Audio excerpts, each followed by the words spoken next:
Hare Krishna, please accept my humble obeisances. All glories to Srila Prabhupada. We'll continue our reading of Canto 10, starting with chapter 85 today, and let's see if we can complete Canto 10 today. If not, we'll be one chapter short. Om Namo Bhagavate Vasudevaya. Om Namo Bhagavate Vasudevaya. Om Namo Bhagavate Vasudevaya.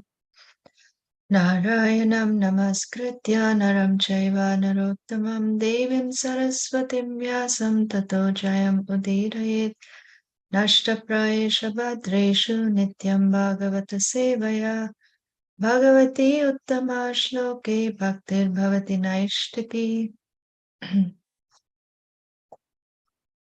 So reading chapter 85, Lord Krishna instructs Vasudeva and retrieves Devaki's sons. Text 1. Sri Badarayani said, one day the two sons of Vasudeva, Sankarshan and Achyuta, came to pay him respects, bowing down at his feet. Vasudeva greeted them with great affection and spoke to them. 2. Having heard the great sage's words concerning the power of his two sons and having seen their valorous deeds, Vasudeva became convinced of their divinity. Thus, addressing them by name, he spoke to them as follows. 3. Vasudeva said, O Krishna, Krishna best of yogis, O eternal Sankarshan, I know that you two are personally the source of universal creation and the ingredients of creation as well. 4.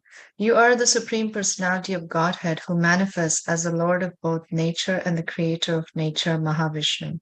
Everything that comes into existence, however and whenever it does so, is created within you, by you, from you, for you, and in relation to you. 5. O Transcendental Lord, from yourself you created this entire variegated universe, and then you entered within it in your personal form as the Supersoul. In this way, O unborn Supreme Soul, as the life force and consciousness of everyone, you maintain the creation. 6. Whatever potencies the life air and other elements of universal creation exhibit are actually all personal energies of the Supreme Lord, for both life and matter are subordinate to him and dependent on him and also different from one another. Thus everything active in the material world is set into motion by the Supreme Lord. 7. The glow of the moon, the brilliance of fire, the radiance of the sun, the twinkling of the stars, the flash of lightning, the permanence of mountains, and the aroma and sustaining power of the earth, all these are actually you. 8. My Lord, your water and also its taste and its capacities to quench thirst and sustain life. You exhibit your potencies through the manifestations of the air as bodily warmth, vitality, mental power, physical strength, endeavor, and movement. 9. You are the directions and their accommodating capacity, the all-pervading ether and the elemental sound residing within it. You are the primeval, unmanifested form of sound, the first syllable, Om, an audible speech by which sound as words acquires particular references. 10. You are the power of the senses to reveal their objects, the senses presiding demigods, and the sanction these demigods give for sensory activity. You are the capacity of the intelligence for decision making and the living being's ability to remember things accurately. 11.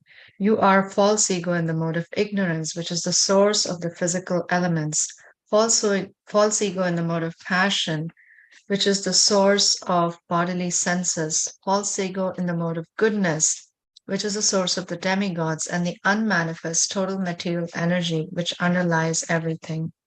12. You are the one indestructible entity among all the destructible things of this world, like the underlying substance that is seen to remain unchanged, while the things made from it undergo transformations. 13. The modes of material nature, namely goodness, passion, and ignorance, together with all their functions, become directly manifest within you, the Supreme Absolute Truth, by the arrangement of your Yogamaya. 14. Thus, these created entities, transformations of material nature, do not exist except when material nature manifests them within you, at which time you also manifest within them. But aside from such periods of creation, you stand alone as the transcendental reality. 15. They are truly ignorant who, while imprisoned within the ceaseless flow of this world's material qualities, fail to know you, the supreme soul of all that be, as their ultimate sublime destination. Because of their ignorance, the entanglement of material work forces such souls to wander in the cycle of birth and death. 16. By good fortune, a soul may obtain a healthy human life, an opportunity rarely achieved. But if he is nonetheless deluded about what is best for him, O Lord, your illusory Maya will cause him to waste his entire life. 17. You keep this whole world bound up by the ropes of affection, and thus when people consider their material bodies, they think, this is me, and when they consider their progeny and other relations, they think, these are mine. 18. You're not our sons, but the very lords of both material nature and its creator, Mahavishnu. As you yourself have told us, you have descended to rid the earth of the rulers who are a heavy burden upon her. 19. Therefore, O friend of the distressed, I now approach your lotus feet for shelter, the same lotus feet that dispel all fear of worldly existence for those who have surrendered to them. Enough, enough with hankering for sense enjoyment, which makes me identify with this mortal body and think of you, the Supreme, as my child. 20. Indeed, while still in the maternity room, you told us that you, the unborn Lord, had already been born several times as our son in previous ages. After manifesting each of these transcendental bodies to protect your own principles of religion, you then made them unmanifest, thus appearing and disappearing like a cloud. O supremely glorified, O all-pervading Lord, who can understand the mystic deluding potency of your opulent expansions? 21.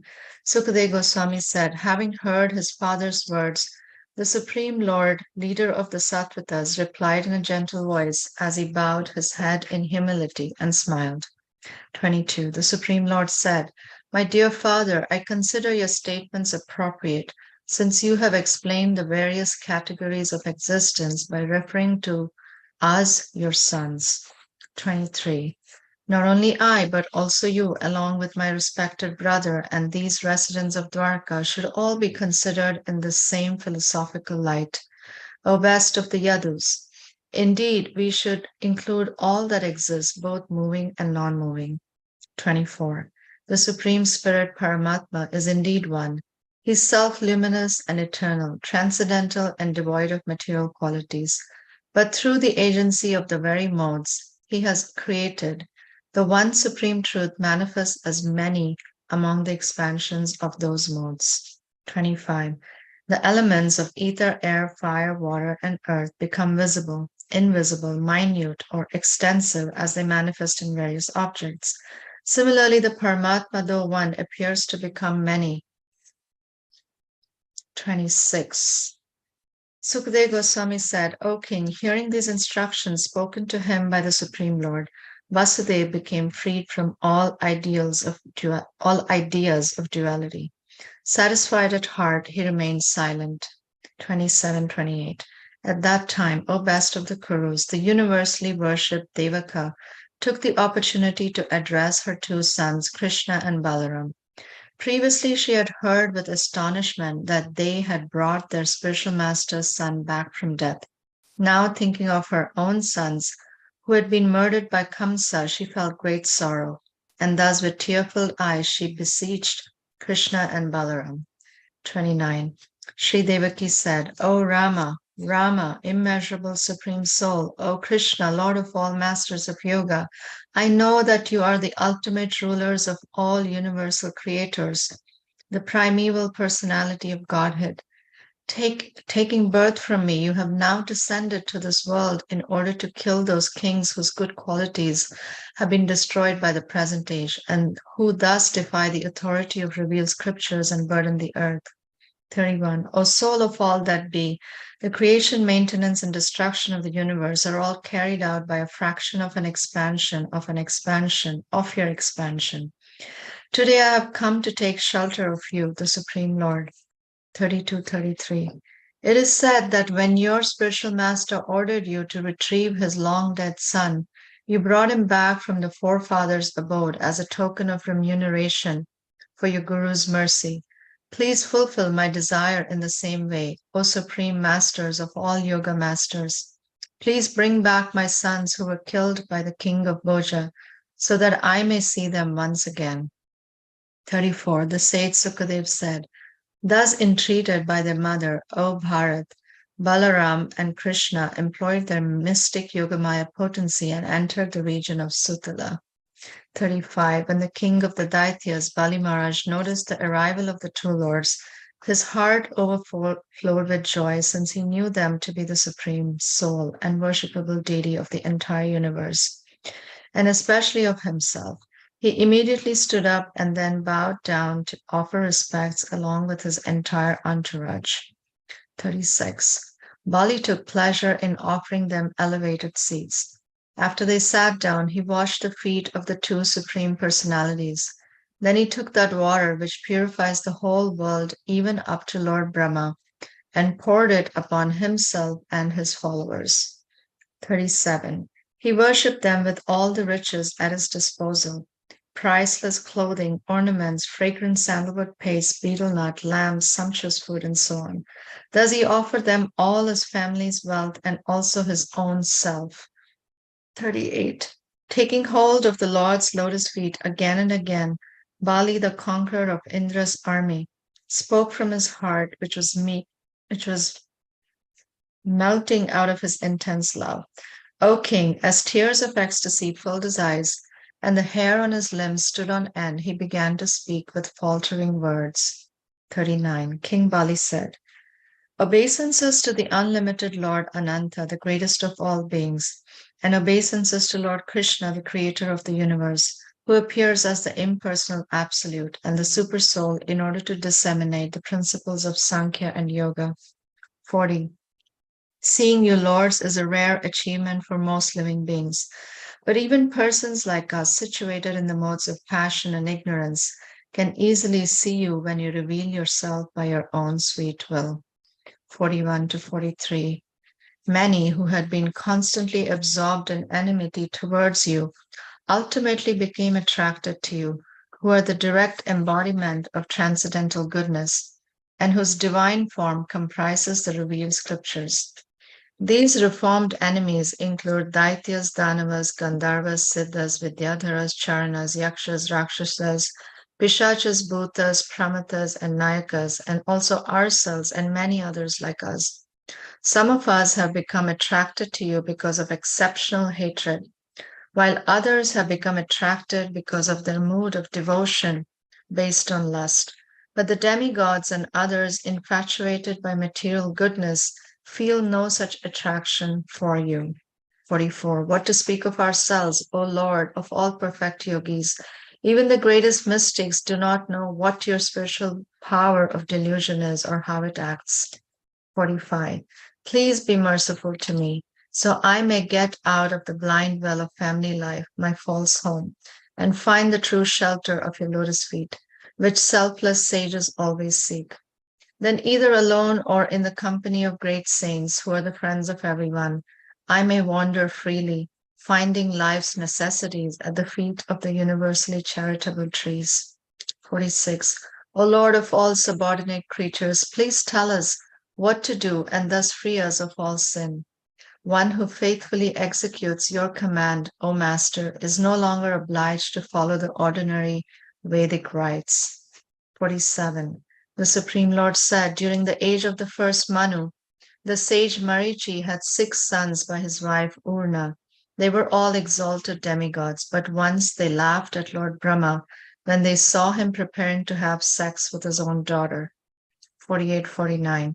Because of that improper act, they immediately entered a demoniac form of life, and thus they took birth as sons of Hiranyakashipu. The goddess Yogamaya then took them away from Hiranyakashipu, and they were born again from Devaki's womb. After this, O king, Kamsa murdered them. Devaki still laments for them, thinking of them as her sons. These same sons of Marichi are now living here with you. 50. We wish to take them from this place to dispel their mother's sorrow. Then, released from their curse and free from all suffering, they will return to their home in heaven. 51. By my grace, these six, Smara, Udgita, Parishwanga, Patanga, Shudra, Brit, and Grini, will return to the abode of pure saints. 52. Sukadeva Goswami continued. After saying this, Lord Krishna and Lord Balaram, having been duly worshipped by Bali Maharaj, took the six sons and returned to Dwarka, where they presented them to their mother. 53. When she saw her lost children, Goddess Devaki felt such affection for them that milk flowed from her breast. She embraced them and took them onto her lap, smelling their heads again and again. 54. Lovingly, she let her sons drink from her breast, which became wet with milk just by their touch. She was entranced by the same illusory energy of Lord Vishnu that initiates the creation of the universe. 55, 56. By drinking her nectarian milk, the remnants of what Krishna himself had previously drunk, the six sons touched the transcendental body of the Lord, Narayan, and this contact awakened them to their original identities. They bowed down to Govinda, Devaki, their father, and Balaram, and then as everyone looked on, they left for the abode of the demigods. 57. Seeing her sons return from death and then depart again, saintly Devaki was struck with wonder. O king, she concluded that this was all simply an illusion created by Krishna. 58. Sri Krishna, the Supreme Soul, the Lord of unlimited valor, performed countless pastimes just as amazing as this one, O descendant of Bharat. 59. Sri Sutta Goswami said, this pastime enacted by Lord Murari, whose fame is eternal, totally destroys the sins of the universe and serves as the transcendental ornament for his devotees' ears. Anyone who carefully hears or narrates this pastime, as recounted by the venerable son of Vyasa, will be able to fix his mind in meditation on the Supreme Lord and attain to the all-auspicious kingdom of God. Jai. Okay, chapter 86, if anyone is ready. Looks like Shivandavan, please. Hare Krishna. Hare Krishna. Chapter 86, Arjuna kidnaps Subhadra and Krishna blesses his devotees. Text 1. King Parikshit said, O Brahmana, we would like to learn how Arjuna married Lord Balaram's and Lord Krishna's sister, who was my grandmother.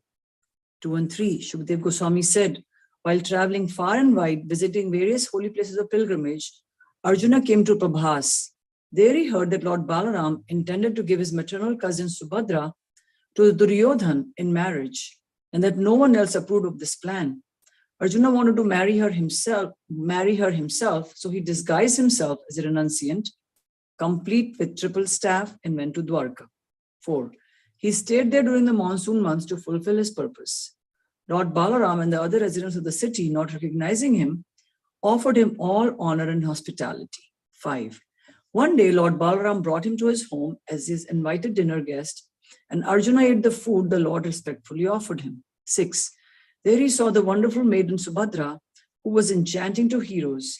His eyes opened wide with delight, and his mind became agitated and absorbed in thoughts of her. 7. Arjuna was very attractive to women, and as soon as Subhadra saw him, she wanted to have him as her husband. Smiling bashfully with sidelong glances, she fixed her heart and eyes upon him. 8. Meditating only on her and waiting for the opportunity to take her away, Arjuna had no peace. His heart trembled with passionate desire. 9. Once, on the occasion of a great temple festival in honor of the Supreme Lord, Subhadra rode out of the fortress-like palace on a chariot, and at that time the mighty chariot warrior Arjuna took the opportunity to kidnap her. Subhadra's parents and Krishna had sanctioned this. 10. Standing on his chariot, Arjuna took up his bow and drove off the valiant fighters and palace guards who tried to block his way. As the relatives shouted in anger, he took Subhadra away just as a lion takes his prey from the midst of lesser animals. 11. When he heard of Subhadra's kidnapping, Lord Balaram became as disturbed as the ocean during the full moon. Or Lord Krishna respectfully took hold of his feet and together with other family members pacified him by explaining the matter. 12. Lord Balaram then happily sent the bride and groom very valuable wedding gifts consisting of elephants, chariots, horses, and male and female servants. 13. Shukdev Goswami continued. There was a devotee of Krishna's known as Shrutadev, who was a first-class Brahmana. Perfectly satisfied by rendering unalloyed devotional service to Lord Krishna, he was peaceful, learned, and free from sense gratification. 14. Living as a religious householder in the city of Mithila, within the kingdom of Videha, he managed to fulfill his obligations while maintaining himself with whatever sustenance easily came his way. 15. By the will of Providence, he obtained each day just what he needed for his maintenance and no more. Satisfied with this much, he properly executed his religious duties. 16. Similarly free from false ego was the ruler of that kingdom, my dear Parikshit, a descendant of the Mithila dynasty named Bahulashva. Both these devotees were very dear to Lord Achyuta. 17. Pleased with both of them, the Supreme Personality of Godhead mounted his chariot, which Daruka had brought, and traveled to Videha with a group of sages. 18. Among these sages were Narada, Vamadev, Atri, Krishnadvapayana Vyas, Parashuram, Asita, Aruni, myself, Brihaspati, Kanva, Maitreya, and Jyavana. 19. Every city and town the Lord passed along the way, O king. The people came forward to worship him with offerings of arghya water in their hands, as if to worship the risen sun surrounded by planets. 20. The men and women of Anartha, Dhanva, Kurujangal, Kanka, Matsya, Panchala, Kunti, Madhu, Kekaya, Koshala, Arna, and many other kingdoms drank with their eyes the nectarian beauty of Lord Krishna's lotus-like face, which was graced with generous smiles and affectionate glances. 21. Simply by glancing at those who came to see him, Lord Krishna, the spiritual master of the three worlds, delivered them from the blindness of materialism.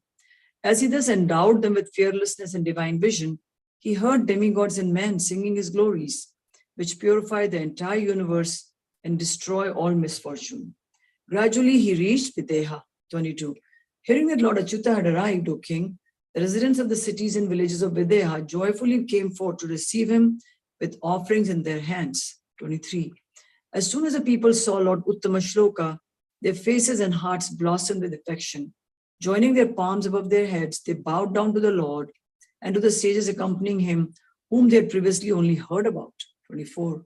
Both the king of Mithila and Shrutadev fell at the Lord's feet, each thinking that the spiritual master of the universe had come there just to show him mercy. 25. At exactly the same time, King Mithila and Shrutadev each went forward with joined palms and invited the Lord of the Saharas to be his guest, along with the Brahmana sages. 26. Wanting to please them both, the Lord accepted both the invitations. Thus he simultaneously went to both homes, and neither could see him entering the other's house. 27 to 29.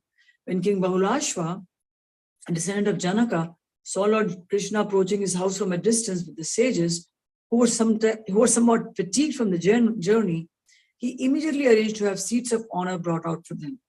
After they were all comfortably seated, the wise king, his heart overflowing with joy and his eyes clouded by tears, bowed down to them and washed their feet with intense devotion.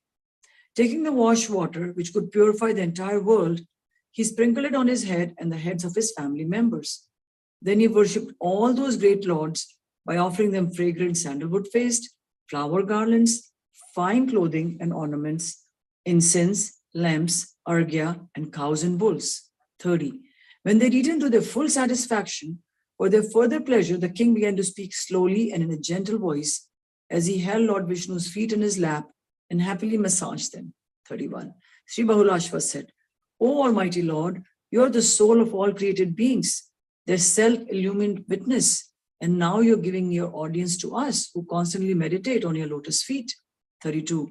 You have said, neither Ananta, Goddess Shri, nor unborn Brahma is dearer to me than my unalloyed devotee. To prove your words true, you have now revealed yourself to our eyes. 33. What person who knows this truth would ever abandon your lotus feet when you are ready to give your very self to peaceful sages who call nothing their own? 34. Appearing in the Yadu dynasty, you have spread your glories, which can remove all the sins of the three worlds, just to deliver those entrapped in the cycle of birth and death. 35. Obeisances to you, the Supreme Personality of Godhead, Lord Krishna, whose intelligence is never unrestricted. Whose intelligence is ever unrestricted. Obeisances to the sage Narayan, who always undergoes austerities in perfect peace. 36. Please stay a few days in our house along with these brahmanas, O all-pervading one, and with the dust of your feet, sanctify this dynasty of Nimi. 37. Shukdev Goswami continued. Thus invited by the king, the Supreme Lord, Sustainer of the world, consented to stay for some time to bestow good fortune on the men and women of Mithila. 38. Shrudadev received Lord Achyuta into his home with as much enthusiasm as that shown by King Bahulashva. After bowing down to the Lord and the sages, Shrudadev began to dance with great joy, waving his shawl. 39. After bringing mats of grass and darba straw and seating his guests upon them, he greeted them with words of welcome. Thus then he and his wife washed their feet with great pleasure. 40. With the wash water, the virtuous Shrudadev copiously sprinkled himself, his house, and his family. Overjoyed, he felt that all his desires had now been fulfilled. 41. He worshipped them with offerings of auspicious items easily available to him, such as fruits, ushira root, pure nectarian water, fragrant clay, tulsi leaves, kusha grass, and lotus flowers. Then he offered them food that increases the mode of goodness. 42. He wondered, how is it that I, fallen into the blind well of family life, have been able to meet Lord Krishna? And how have I also been allowed to meet these great brahmanas who always carry the Lord within their hearts? Indeed, the dust of their feet is the shelter of all holy places. 43. When his guests were seated comfortably, having each received a proper welcome, Shrudadev approached them and sat down nearby with his wife, children, and other dependents. Then, while massaging the Lord's feet, he addressed Krishna and the sages. 44. Shrudadev said, it's not that we have attained the audience of the Supreme Person only today, for we have in fact been associating with him ever since he created this universe with his energies and then entered it in his transcendental form. 45. The Lord is like a sleeping person who creates a separate world in his imagination and then enters his own dream and sees himself within it. 46. You reveal yourself within the hearts of those persons of pure consciousness who constantly hear about you, chant about you, worship you, glorify you, and converse with one another about you. 47. But although you reside within the heart, you're very far away from those whose minds are disturbed by their entanglement in material work. Indeed, no one can grasp you by his material powers, for you reveal yourself only in the hearts of those who have learned to appreciate your transcendental qualities. 48. Let me offer my obeisances unto you. You are realized as the Supreme Soul by those who know the absolute truth, whereas in your form of time, you impose death upon the forgetful souls.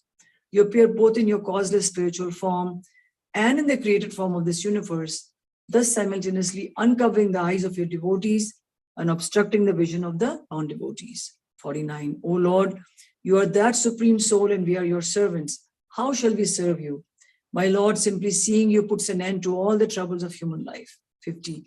Shri Shukdev Goswami said, after hearing Shrudadev speak these words, the Supreme Personality of Godhead, who relieves his surrendered devotees' distress, took Shrudadev's hand in his own and smiling spoke to him as follows. 51. The Supreme Lord said, my dear Brahmana, you should know that these great sages have come here just to bless you. They travel throughout the worlds with me, purifying them with the dust of their feet. 52. One can gradually become purified by seeing, touching, and worshipping temple deities, places of pilgrimage, and holy rivers. But one can attain the same result immediately simply by receiving the glance of exalted sages. 53. By his very birth, the Brahmana is the best of all living beings in this world, and he becomes even more exalted when he is endowed with austerity, learning, and self-satisfaction. What to speak of devotion to me? 54. Even my own four-armed form is no dearer to me than a Brahmana. Within himself, a learned Brahmana comprises all the Vedas, just as within myself I comprise all the demigods. 55. Ignorant of this truth, foolish people neglect and enviously offend a learned Brahmana, who, being non-different from me, is their spiritual master and very self. They consider worshipable only such obvious manifestations of divinity as my deity form. 56. Because he has realized me, a Brahmana is firmly fixed in the knowledge that everything moving and non-moving in the universe, and also the primary elements of its creation, are all manifest forms expanded from me. 57. Therefore, you should worship these Brahmana sages, O Brahmana, with the same faith you have in me. If you do so, you will worship me directly, which you cannot do otherwise, even with offerings of vast riches. 58. Sri Shuka said, so instructed by his Lord, with single-minded devotion, Shrutadev worshipped Sri Krishna, the topmost Brahmanas accompanying him, and King Balushwa did the same. Thus both Shrutadev and the king attained the ultimate transcendental destination. 59. O king, thus the Supreme Personality of Godhead, who is devoted to his own devotees, stayed for some time with his two great devotees, Shrutadev and Bahulashva, teaching them the behavior of perfect saints. Then the Lord returned to Dwarka. Hare Krishna. Hare Krishna. Thank you. Would Mother Malti or Vaishnavi like to read chapter 87?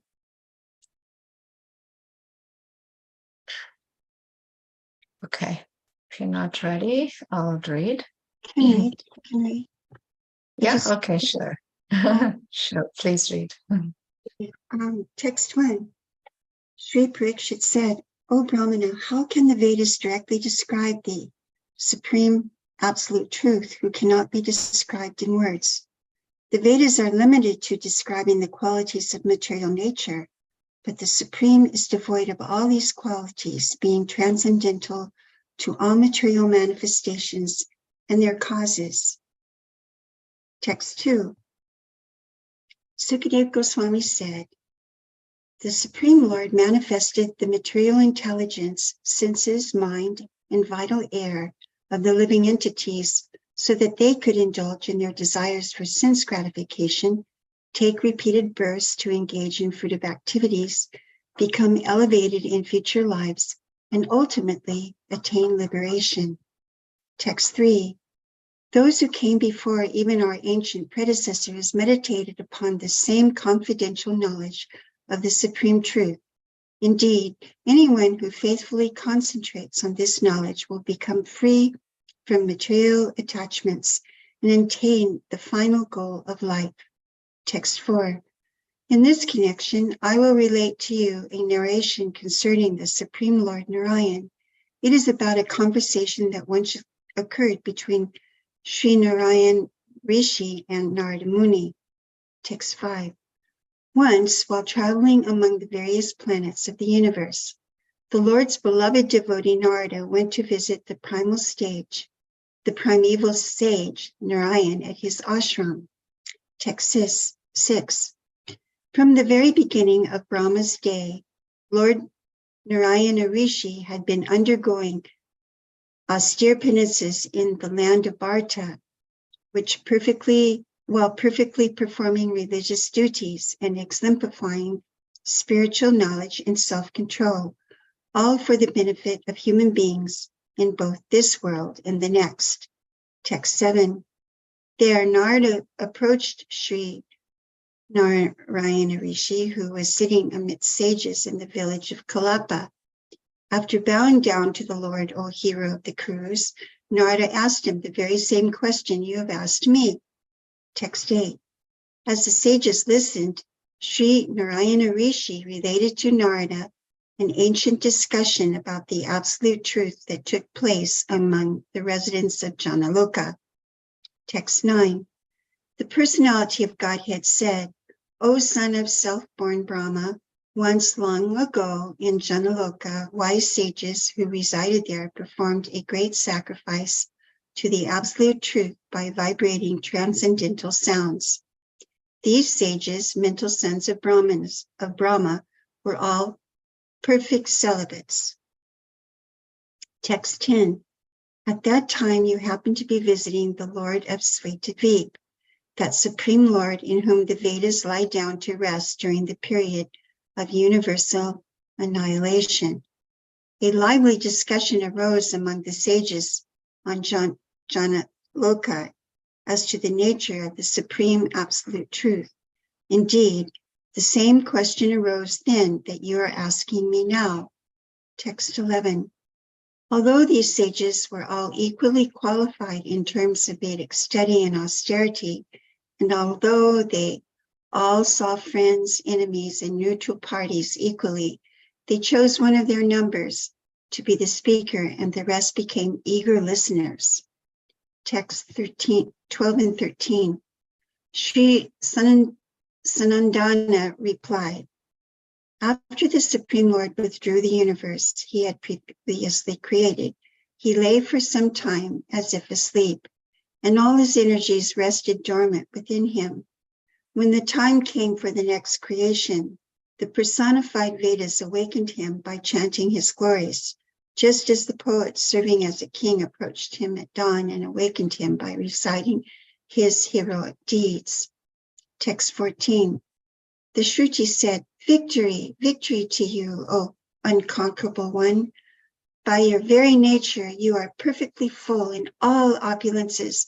Therefore, please defeat the eternal power of illusion, who assumes control over the modes of nature to create difficulties for conditioned souls. O you who awakened all the energies of the moving and non-moving embodied beings, sometimes the Vedas can recognize you as you sport with your material and spiritual potencies. Text 15. This perceivable world is identified with the Supreme because the Supreme Brahma is the ultimate foundation of all existence, remaining unchanged as all created things are generated from it and at last dissolved into it, just as clay remains unchanged by the products made from it and again merged with it. Thus, it is towards you alone that the Vedic sages direct all their thoughts, words, and acts. After all, how can the footsteps of men fail to touch the earth on which they live? Text 16. Therefore, O Master of the three worlds, the wise get rid of all miseries by diving deep into the nectarian ocean of topics about you, which washes away all the contamination of the universe. Then what to speak of those who having by spiritual strength rid their minds of bad habits and freed themselves from time are able to worship your true nature, O Supreme One, finding within it uninterrupted bliss. Text 17. Only if they become your faithful followers are those who breathe actually alive. Otherwise, their breathing is like that of a bellows. It is by your mercy alone that the elements, beginning with the Mahatattva and false ego, created the egg of this universe. Among the manifestations known as Annamaya and so forth, you are the ultimate one entering within the material coverings along with the living entity and assuming the same forms as those he takes. Distinct from the gross and subtle material manifestations, you are the reality underlying them all. Text 18. Among the followers of the methods set forth by great sages, those with less refined vision worship the Supreme as present in the region of the abdomen, while the Arunis worship him as present in the heart, in the subtle center from which all the pranic channels emanate. From there, O unlimited Lord, these worshippers raise their consciousness upward to the top of their head, where they can perceive you directly. Then passing through the top of the head towards the supreme destination, they reach that place from which they will never again fall to this world into the mouth of death. Text 19. Apparently entering among the variegated species of living beings you have created, you inspire them to act, manifesting yourself according to their higher and lower positions, just as fire manifests differently according to the shape of what it burns. Therefore, those of spotless intelligence who are altogether free from material attachments realize your undifferentiated, unchanging self to be the permanent reality among all these impermanent life forms. Text 20. The individual living entity, while inhabiting the material bodies he has created for himself by his karma, actually remains uncovered by either gross or subtle matter. This is so because of the Vedas, because, as the Vedas describe, he is part and parcel of you, the possessor of all potencies. Having determined this to be the status of the living entity, learned sages become imbued with faith and worship your lotus feet, to which all Vedic sacrifices in this world are offered and which are the source of liberation. Text 21. My Lord, some fortunate souls have gotten relief from the fatigue of material life by diving into the vast nectar ocean of your pastimes, which you enact when you manifest your personal forms to propagate the unfathomable science of the self. These rare souls, indifferent even to liberation, renounce the happiness of home and family because of their association with devotees who are like flocks of swans enjoying in the lotus of your feet. Text 22.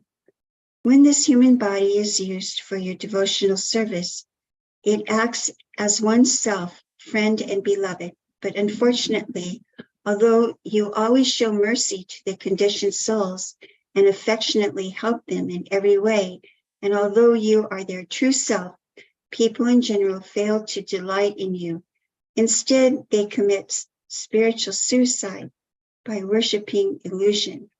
Alas, because they persistently hope for success in their devotion to the unreal, they continue to wander about this greatly fearful world, assuming various degraded bodies. Text 23. Simply by constantly thinking of him, the enemies of the Lord attain the same supreme truth, whom sages fixed in yoga worship by controlling their breath, mind, and senses. Similarly, we Shrutis, who generally see you as all-pervading, will achieve the same nectar from your lotus feet that your consorts are able to relish because of their loving attraction to your mighty serpentine arms, for you look upon us and your consorts in the same way. Text 24. Everyone in this world has recently been born and will soon die. So how can anyone here know him who existed prior to everything else and who gave rise to the first learned sage Brahma and all subsequent demigods, both lesser and greater? When he lies down and withdraws everything within himself, nothing else remains. No gross or subtle matters or bodies compose of these, nor no force of time or revealed scripture. Text 25. Supposed authorities who declare that matter is the origin of existence, that the permanent qualities of the soul can be destroyed, that the self is compounded of separate aspects of spirit and matter, or that material and transactions constitute reality. All such authorities base their teachings on mistaken ideas that hide the truth. The dualistic conception that the living entity is produced from the three modes of nature is simply a product of ignorance. Such a conception has no real basis in you, for you are transcendental to all illusion and always enjoy perfect total awareness. Text 26. The three modes of material nature comprise everything in this world, from the simplest phenomena to the complex human body. Although these phenomena appear real, they are only a false reflection of the spiritual reality, being a superimposition of the mind upon you. Still, those who know the Supreme Self consider the entire material creation to be real inasmuch as it is non-different from the self. Just as things made of gold are indeed not to be rejected, since their substance is actual gold, so this world is undoubtedly non-different from the Lord, who created it and then entered within it. Text 27. The devotees who worship you as the shelter of all beings disregard death and place your feet on his head. But with the words of the Vedas, you bind the non-devotees like animals, though they may be vastly learned scholars. It is your affectionate devotees who can purify themselves and others, not those who are inimical to you. Text 28. Though you have no material senses, you are the self-effulgent sustainer of everyone's sensory powers. The demigods and material nature herself offer you tribute, while also enjoying the tribute offered them by their worshippers, just as subordinate rules of various districts in a kingdom offer tribute to their lord, the ultimate proprietor of the land, while also enjoying the tribute paid them by their own subjects. In this way, the universal creators faithfully execute their assigned services out of fear of you. Text 29. O eternally liberated transcendental Lord, your material energy causes the various moving and non-moving species of life to appear by activating their material desires. But only when and if you sport with her by briefly glancing at her, you, the Supreme Personality of Godhead, can see no one as an intimate friend and no one as a stranger, just as the ethereal sky has no connection with the perceptible qualities. In this sense, you resemble a void. Text 30.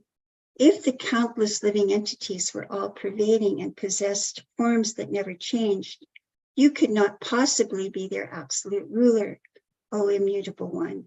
But since they are your localized expansions and their forms are subject to change, you do control them. Indeed, that which supplies the ingredients for the generation of something is necessarily its controller, because a product never exists apart from its ingredient cause. It is simply illusion for someone to think that he knows the Supreme Lord, who is equally present in each of his expansions, since whatever knowledge one gains by material means must be imperfect. Text 31. Neither material nature nor the soul who tries to enjoy her are ever born, yet living bodies come into being when these two combine, just as bubbles form where ocean meets the air, and just as rivers merge into the ocean, or the nectar from many different flowers blends into honey. So all these conditioned beings eventually merge back into you, the Supreme, along with their various names and qualities. Text 32. The wise souls who understand how your Maya dilutes all human beings render potent, loving service to you, who are the source of liberation from birth and death. How indeed can fear of material life affect your faithful servants?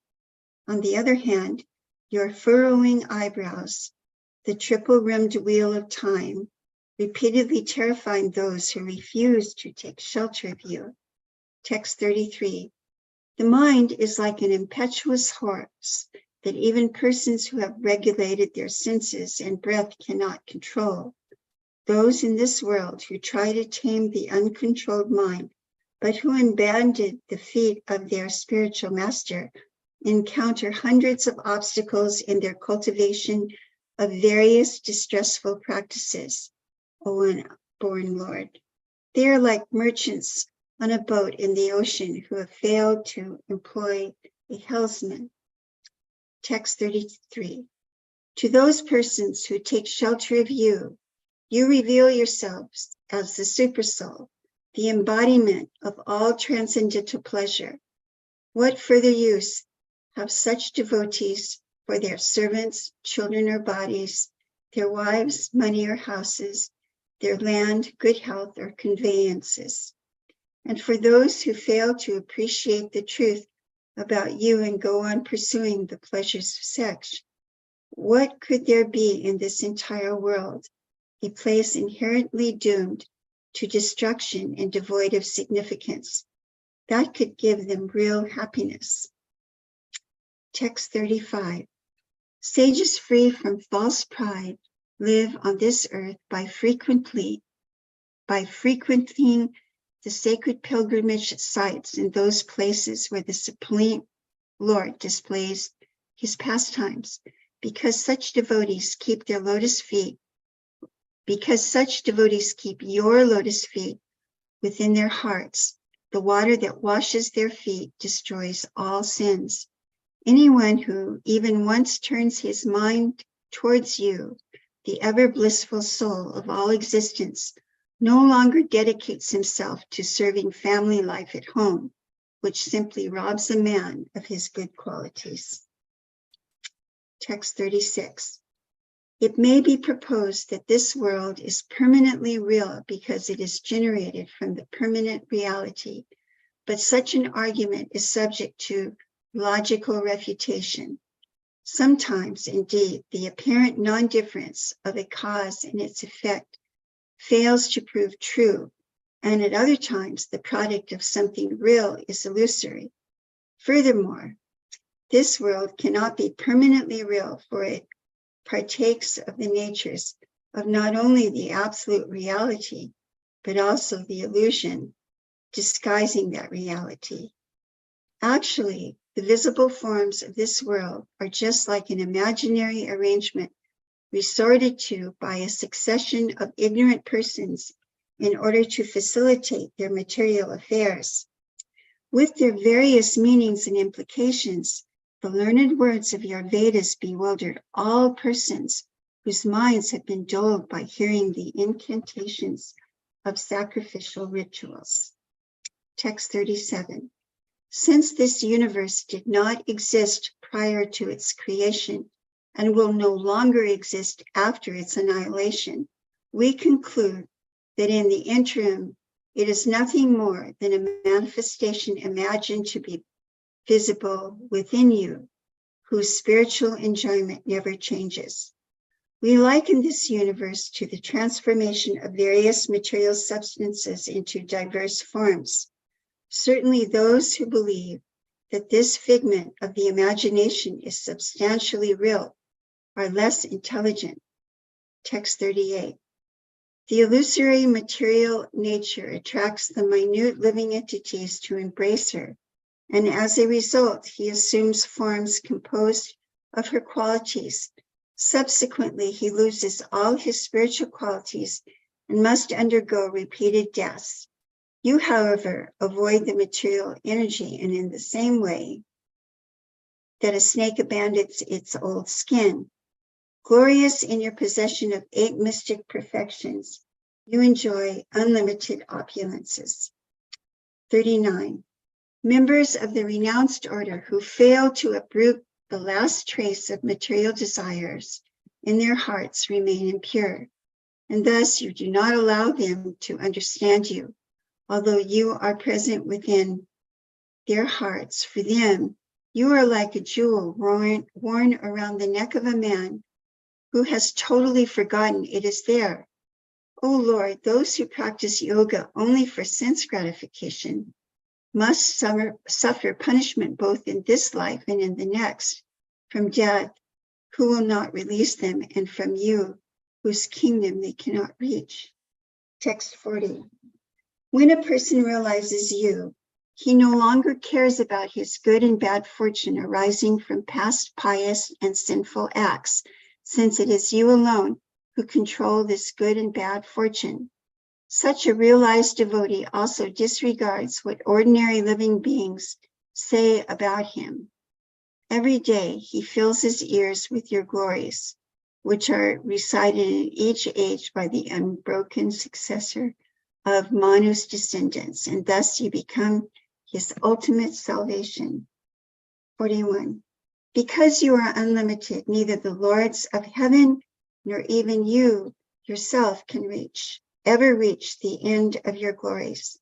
The countless universes, each enveloped in its shell, are compelled by the wheel of time to wander within you like particles of dust blowing about in the sky. The Shrutis, following their method of eliminating everything separate from the Supreme, become successful by revealing you as their final conclusion. Text 42. The Supreme Lord Sri Narayana Rishi said, having heard these instructions about the Supreme Self, the personality of Godhead, the sons of Brahma now understood their final destination. They felt perfectly satisfied and honored Sanandana with their worship. Text 43. Thus the ancient saints who travel in the upper heavens distilled this nectarian and confidential essence of all the Vedas and Puranas. Text 44. And as you wander the earth at will, my dear son of Brahma, you should faithfully meditate on these instructions concerning the science of the self, which burn up the material desires in all men. 45.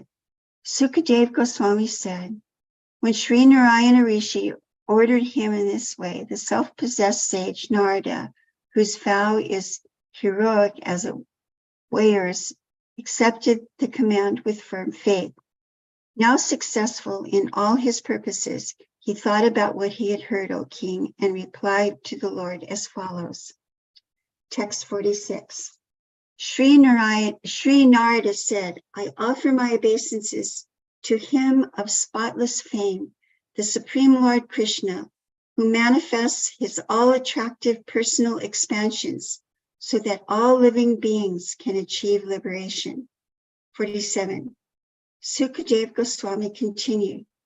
After saying this, Narada bowed down to Sri Narayana Rishi, the foremost of sages, and also to his saintly disciples. He then returned to the hermitage of my father, Dvaipayana Vyas. Text 48. Vyasadeva, the incarnation of the personality of Godhead, respectfully greeted Narada Muni and offered him a seat, which he accepted. Narada then described to Vyas what he had heard from the mouth of Sri Narayana Rishi. Text 49. Thus I have replied to the question you asked me, O king, concerning how the mind can have access to the absolute truth, which is undescribable by material words and devoid of material qualities. Text 50. He is the Lord who eternally watches over his universe, who exists before, during, after its manifestation. He is the master of both the unmanifest and material energy and the spiritual soul. After sending forth the creation, he enters within it, accompanying each living entity. There he creates the material bodies and then remains as their regulator.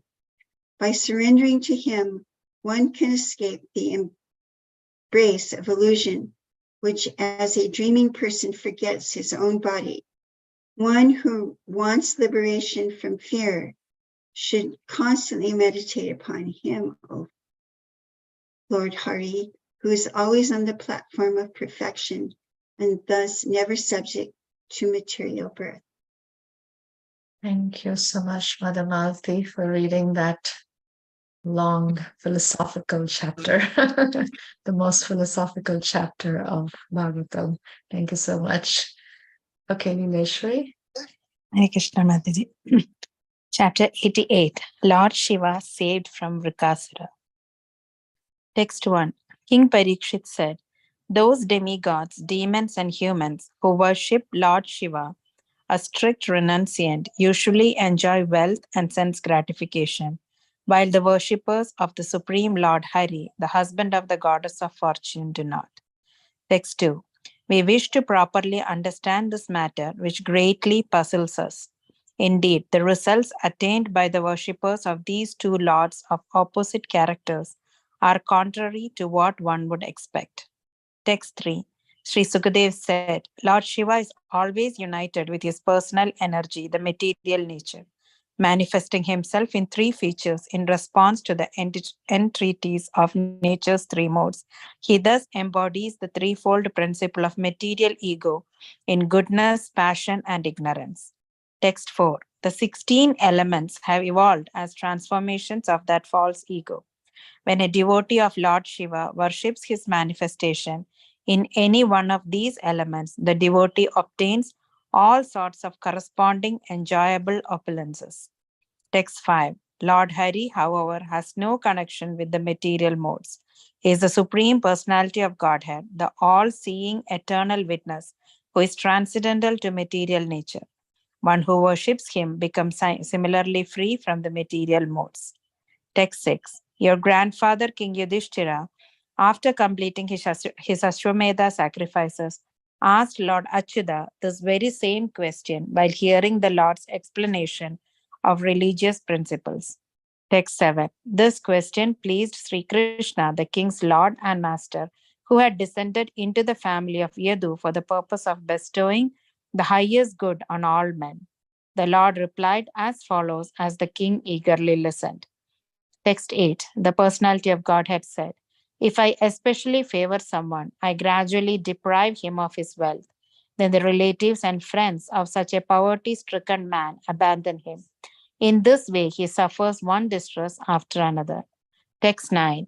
When he becomes frustrated in his attempts to make money and instead befriends my devotees, I bestow my special mercy upon him. Text 10. A person who has thus become sober fully realizes the Absolute as the highest truth, the most subtle and perfect manifestation of spirit, the transcendental existence without end.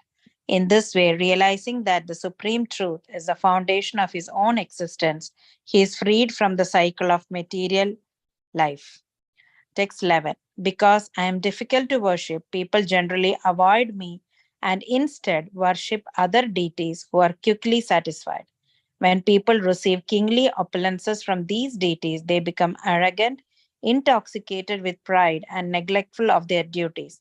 They dare to offend even the demigods who have bestowed benedictions upon them. Text 12. Sukadev Goswami said, Lord Brahma, Lord Vishnu, Lord Shiva, and others are able to curse or bless one. Lord Shiva and Lord Brahma are very quick to curse or bestow benedictions, my dear king, but the infallible Supreme Lord is not.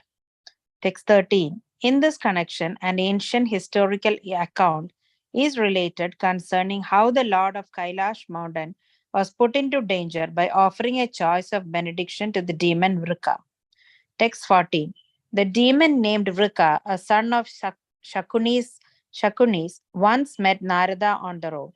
The wicked fellow asked him which of the three chief gods could be pleased most quickly.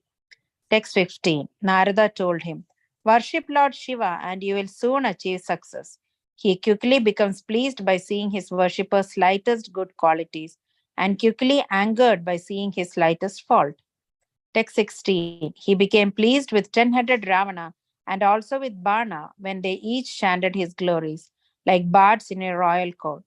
Lord Shiva then bestowed unprecedented power upon each of them, but in both cases he was consequently beset with great difficulty. Text 17. Sukadev Goswami continued. Thus advised, the demon proceeded to worship Lord Shiva at Kedarnath by taking pieces of flesh from his own body and offering them as oblations into the sacred fire, which is Lord Shiva's mouth. Text 18-19. Mrigasura became frustrated after failing to obtain a vision of the Lord. Finally, on the seventh day, after dipping his hair into the holy waters at Kedarnath and leaving it wet, he took up a hatchet and prepared to cut off his head. But at that very moment, the supremely merciful Lord Shiva rose up out of the sacrificial fire, looking like the god of fire himself, and grabbed both arms of the demon to stop him from killing himself, just as we would. By Lord Shiva's touch, Vrikasura once again became whole. Text 20. Lord Shiva said to him, my friend, please stop. Ask from me whatever you want, and I will bestow that boon upon you. Alas, you have subjected your body to great torment for no reason, since I am pleased with a simple offering of water from those who approach me for shelter. Text 21. Sukadev Goswami continued. The benediction sinful Vrika chose from the Lord would terrify all living beings. Vrika said, may death come to whomever I touch upon the head with my hand. Text 22. Upon hearing this, Lord Rudra seemed somewhat disturbed. Nonetheless, O descendant of Bharata, he vibrated Om to signify his assent, granting Vrika the benediction with an ironic smile as if giving milk to a poisonous snake. Text 23. To test Lord Shambhu's benediction, the demon then tried to put his hand on the Lord's head. The Shiva was frightened because of what he himself had done. Text 24. As the demon pursued him, Lord Shiva fled swiftly from his abode in the north, shaking with terror. He ran as far as the limits of the earth, the sky, and the corners of the universe. Text 25-26. The great demigods could only remain silent, not knowing how to counteract the benediction. Then Lord Shiva reached the luminous realm of Vaikunta, beyond all darkness, where the Supreme Lord Narayana is manifest. That realm is the destination of renunciants who have attained peace and given up all violence against other creatures. Going there, one never returns. Text 27-28. The Supreme Lord, who relieves his devotees' distress, had seen from afar that Lord Shiva was in danger. Thus, by his mystic Yogamaya potency, he assumed the form of a brahmachari student with appropriate belt, deerskin, rod, and prayer beads, and came before Vrikasura. The Lord's effulgence glowed brilliantly like fire. Holding kusha grass in his hand, he humbly greeted the demon. Text 29. The Supreme Lord said, My dear son of Shakuni, you appear tired. Why have you come such a great distance? Please rest for a minute. After all, it is one's body that fulfills all one's desire. Text 30. O mighty one, please tell us what you intend to do, if we are qualified to hear it. Usually, one accomplishes his purposes by taking help from others. Text 31. Sukadev Goswami said, Thus questioned by the personality of Godhead in language that poured down upon him like sweet nectar, Vrika felt relieved of his fatigue. He described to the Lord everything he had done. Text 32. The Supreme Lord said, If this is the case, we cannot believe what Shiva says. Shiva is the same Lord of the Pretas and Pishajas, whom Daksha cursed to become like a carnivorous hobgoblin. Text 33. O best of the demons, if you have any faith in him because he is the spiritual master of the universe, then without delay, put your hand on your head and see what happens. Text 34. If the words of Lord Shambhu prove untrue in any way, or best of the demons, then kill the liar so he may never lie again. Text 35. Sukadev Goswami continued. Thus bewildered by the personality of Godhead's enchanting, artful words, foolish Vrika, without realizing what he was doing, placed his hand on his head. Text 36. Instantly his head shattered as if struck by a lightning bolt, and the demon fell down dead. From the sky were heard cries of victory, obeisances, and well done. Text 37. The celestial sages, Pitas, and Gandharvas rained down flowers to celebrate the killing of sinful Vrikasura. Now Lord Shiva was out of danger. Text 38-39. The Supreme Personality of Godhead then addressed Lord Girisha, who was now out of danger. Just see, O Mahadev, my Lord, how this wicked man has been killed by his own sinful reactions. Indeed, what living being can hope for good fortune if he offends exalted saints? What to speak of offending the Lord and spiritual master of the universe? Text 40. Lord Hari is the directly manifest absolute truth, the supreme soul, and unlimited ocean of inconceivable energies. Anyone who recites or hears this pastime of his saving Lord Shiva will be freed from all enemies and the repetition of birth and death. This ends chapter 89. Hare Krishna. Thank you. Mother Gaura, would you like to read chapter 89, text 1-33?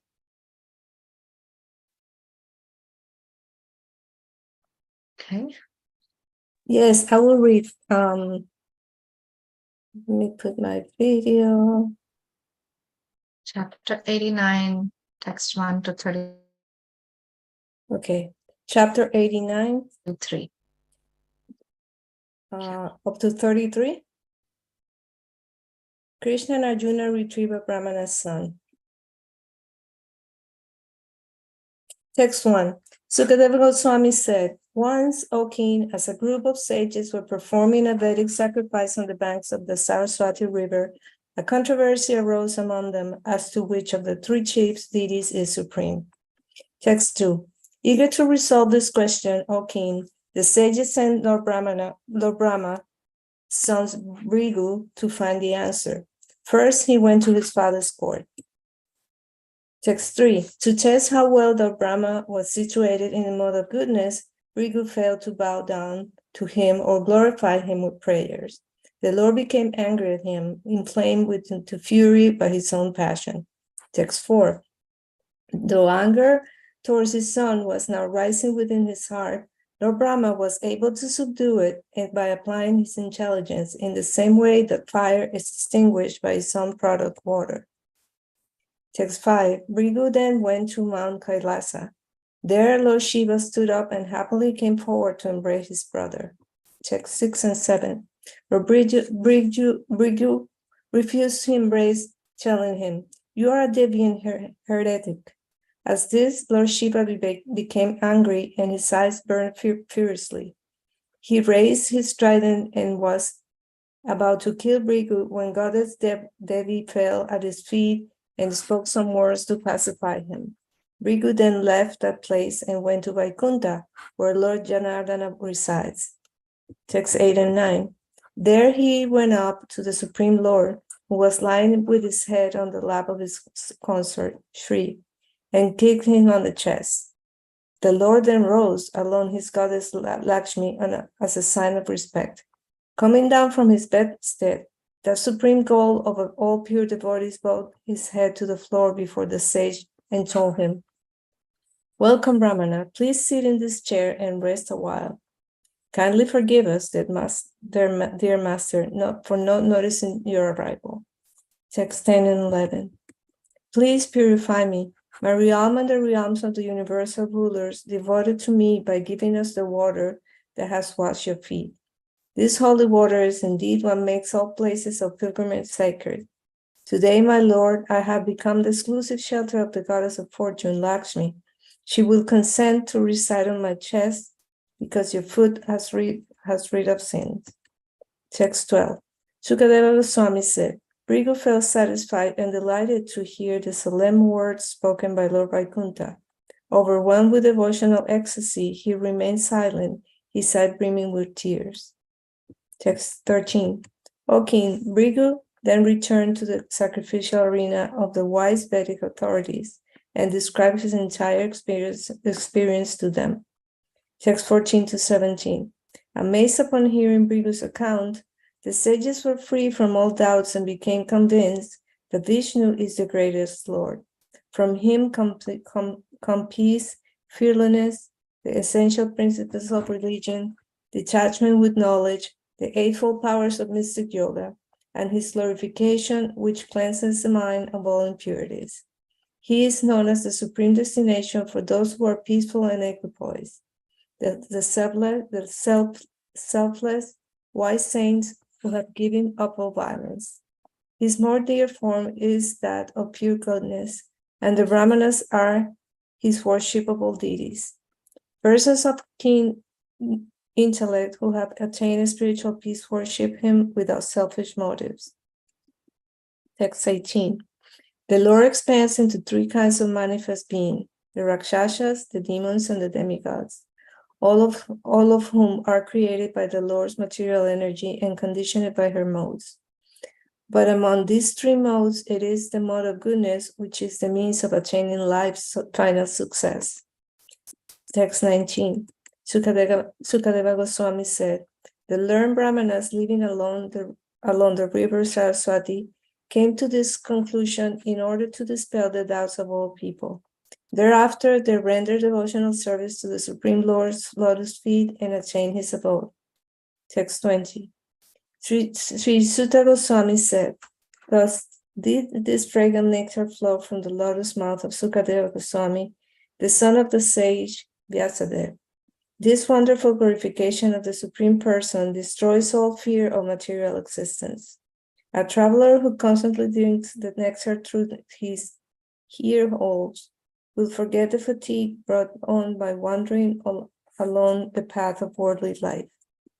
Text 21. Sukadeva Goswami said, once in Dwarka, a Brahmana's wife gave birth to a son. but the newborn infant died as soon as he touched the ground, O Bharata. Text 22.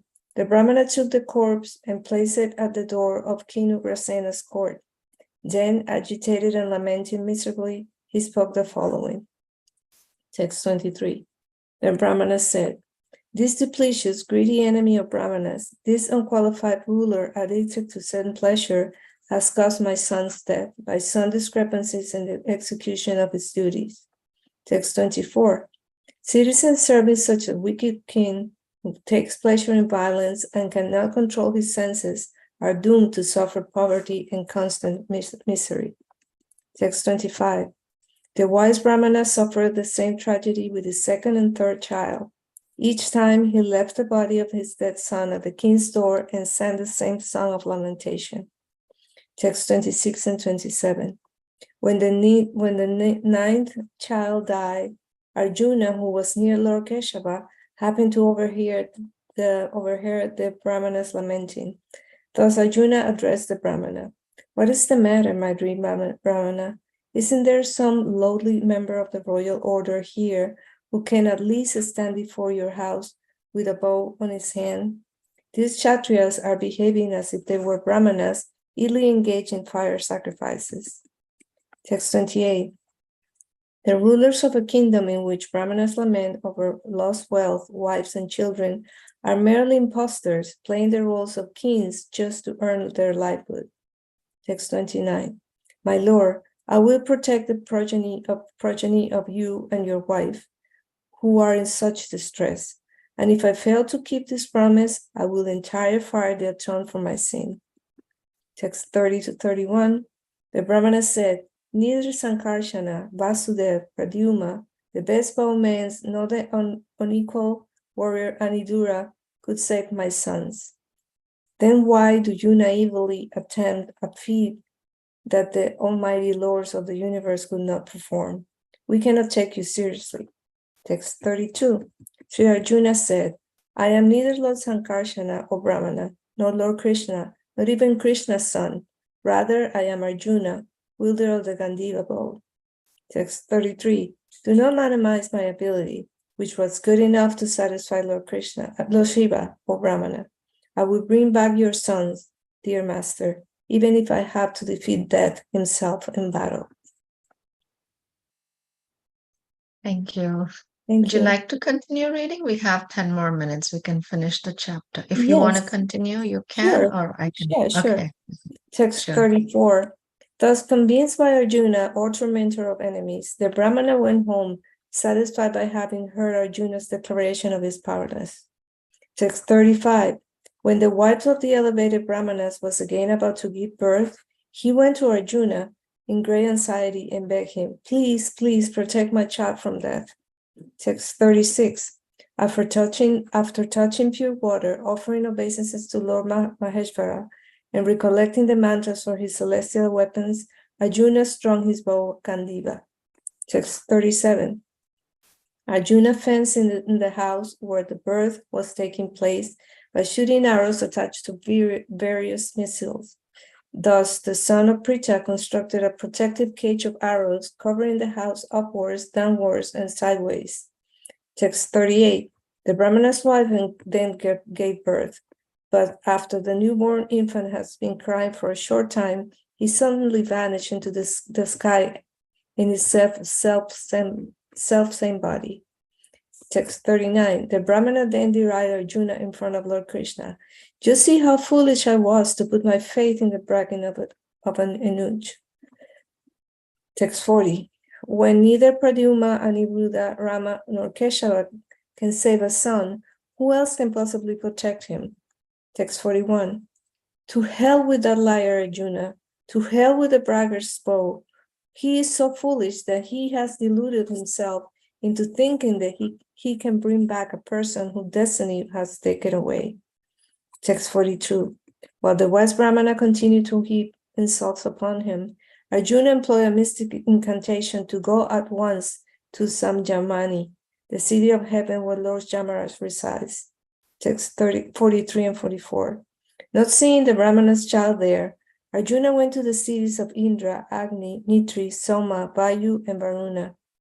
With weapons at the ready, he searched through all the domains of the universe, from the bottom of the subterranean region to the roof of heaven. Finally, not having found the Brahmana's son anywhere, Arjuna decided to enter the sacred fire, having failed to keep his promise. But just as he was about to do so, Lord Krishna stopped him and spoke the following words. Text 45. Lord Krishna said, I will show you the Brahmana's son, so please don't despise yourself like this. This same man who now criticizes will soon establish our spotless fame. Text 46. Having thus advised Arjuna, the Supreme Personality of Godhead had Arjuna join him in his divine chariot, and together they set off towards the west. Text 47. The Lord's chariot passed over the 7 islands of the middle universe, each with its ocean and its 7 principal mountains. Then it crossed the Lokaloka boundary and entered the vast region of total darkness. Text 48 and 49. In that darkness, the chariot's horses, Saiva, Sugriva, Megapuspa, and Balahaka, lost their way. Seeing them in this condition, O best of Bharatas, Lord Krishna, the Supreme Master of all masters of yoga, sent his Sudarsana disc before the chariot. That disc shone like thousands of suns. Text 50. The Lord Sudarsana disc penetrated the darkness in its blazing effulgence. Racing forward with the speed of the mind, it cut through the fearsome, dense oblivion expanded from the primeval matter, and as an arrow shot from Lord Rama's bow, coursed through his enemy's army. Text 51. Following the Sudarshana disc, the chariot went beyond the darkness and reached the endless spiritual light of all-pervasive Brahmajyoti.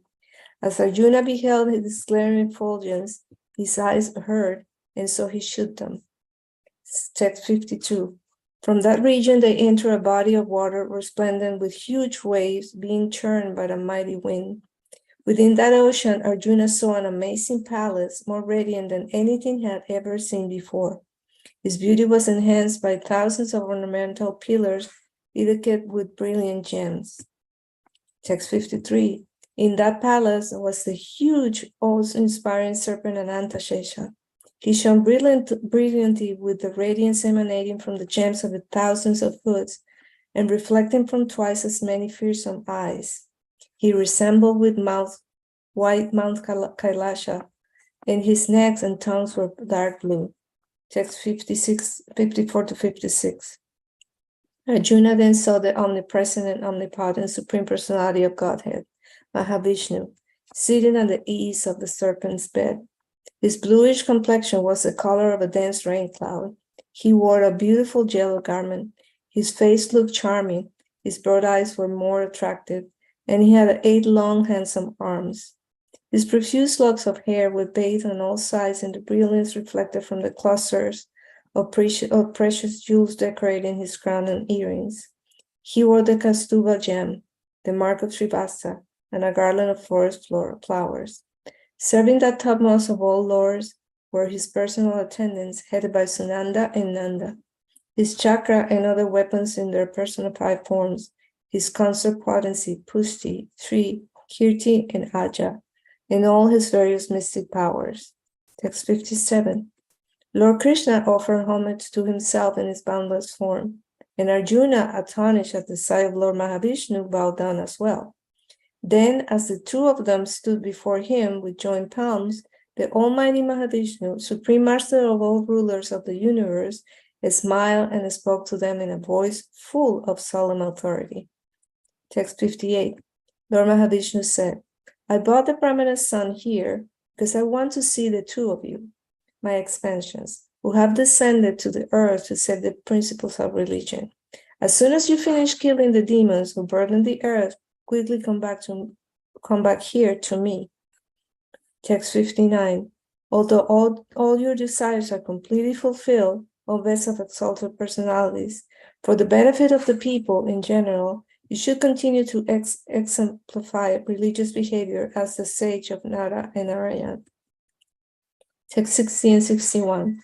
Thus instructed by the Supreme Lord of the topmost planet, Krishna and Arjuna ascended by chanting Om and then they bowed down to multi-Lord Mahavishnu. Taking the Brahmana's son with them, they returned with great delight to Dwarka by the same path along which they had come. There they presented the Brahmana with his sons, who were in the same infant bodies in which they had been lost. 62. Having seen the domain of Lord Vishnu, Arjuna was totally amazed. He concluded that whatever extraordinary power a person exhibits can only be a manifestation of Sri Krishna's mercy. Text 63. Lord Krishna exhibited many other similar heroic pastimes in this world. He apparently enjoyed the pleasures of ordinary human life, and he performed greatly blood and fire sacrifices. Text 64.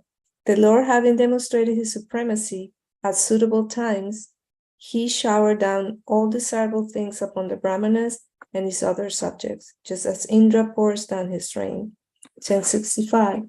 Now that he had killed many wicked kings and engaged devotees such as Arjuna in killing others, the Lord could easily assure the execution of religious principles through the agency of such pious rulers as Yudhishthira. Thank you so much. Thank you. So That's a beautiful just chapter. yes, it is. Such a beautiful chapter. Yeah, we're almost done with Canto 10. Just chapter 90 is left, summary of Lord Krishna's glories. And we have about 8 days of this Bhadra Purnima Yajna, reading Yajna remaining. It's amazing. We've kept up. Thanks to all the wonderful devotees who've been reading every day.